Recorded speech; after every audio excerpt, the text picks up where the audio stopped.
দেশে হামের প্রাদুর্ভাব মোকাবেলায় ঢাকার 2 সিটিতে শুরু হলো হাম রুবেলা টিকাদান কার্যক্রম। রোববার সকালে ঢাকা দক্ষিণে স্বাস্থ্যমন্ত্রী এবং উত্তরে স্বাস্থ্য প্রতিমন্ত্রী এই টিকা কর্মসূচির উদ্বোধন করেন। ঢাকার 2 সিটির 1100টি কেন্দ্রে অন্তত 11 লাখ শিশুকে টিকার আওতায় আনার লক্ষ্য ঠিক করেছে সরকার। দেশব্যাপী চলমান হামের প্রকোপে মারা যায় 200 শিশু। সংক্রমণ ছড়ায় দেশের 53টির বেশি জেলায়। তাই জরুরি ভিত্তিতে হামের টিকা কর্মসূচির আয়োজন করে স্বাস্থ্য মন্ত্রণালয়। দ্বিতীয় ধাপে এবার ঢাকার 2 সিটি এবং বরিশাল ও ময়মনসিংহ সিটি কর্পোরেশন এলাকায় শুরু হলো টিকা কর্মসূচি। সকাল 9টায় ঢাকা দক্ষিণের নগর ভবনে এটির উদ্বোধন করেন স্বাস্থ্যমন্ত্রী।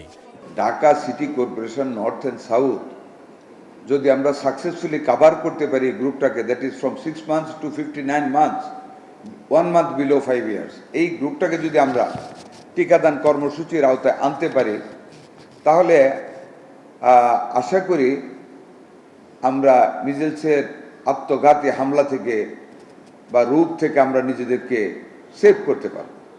উত্তর সিটির বনানীতে টিকা কর্মসূচির উদ্বোধন করেন স্বাস্থ্য প্রতিমন্ত্রী। ঢাকা উত্তরে প্রায় 5 লাখ শিশুকে টিকার আওতায় আনার লক্ষ্য ঠিক করা হয়েছে।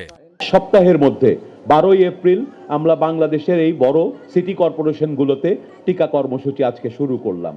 এই কাজটি শুরু হলো, পাশাপাশি আমরা পরিকল্পনা করেছি এবং সমস্ত আয়োজন সম্পন্ন হচ্ছে।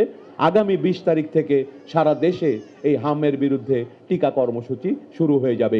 ঢাকার 2 সিটিতে 11 লাখের বেশি শিশুকে টিকা দেওয়া হবে। সাপ্তাহিক ছুটি বাদে প্রতিদিন সকাল 9টা থেকে বিকাল 5টা পর্যন্ত চলবে এই কার্যক্রম। এই দফায় সংশ্লিষ্ট এলাকাগুলো 6 মাস থেকে 5 বছর কম বয়সী অন্তত 95% শিশুকে টিকার আওতায় আনার লক্ষ্য ঠিক করেছে সরকার। মনে হয়েছে যে বাচ্চা মারাও গেছে, তো নিজের ভিতরে খুব আতঙ্ক কাজ করছিল। তো আমি মনে করি যে এই সরকার এই সুযোগটা দিচ্ছে, এটার জন্য অনেকটা ভালো একটা কাজ করছে। যেহেতু চারিদিকে হাম রুবেলার ভাইরাসটা ছড়িয়ে পড়েছিল, আমরা এটা নিয়ে খুব আতঙ্কিত ছিলাম।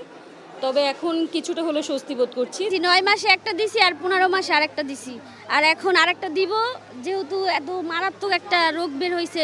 গত 5 এপ্রিল থেকে হাম প্রতিরোধে বিশেষ টিকা ক্যাম্পেইন শুরু হয়। ওই দিন থেকে 18টি জেলা 30টি উপজেলায় টিকা কার্যক্রম চালু হয়। আগামী 20 এপ্রিল থেকে টিকা পাবে সারা দেশের শিশুরা।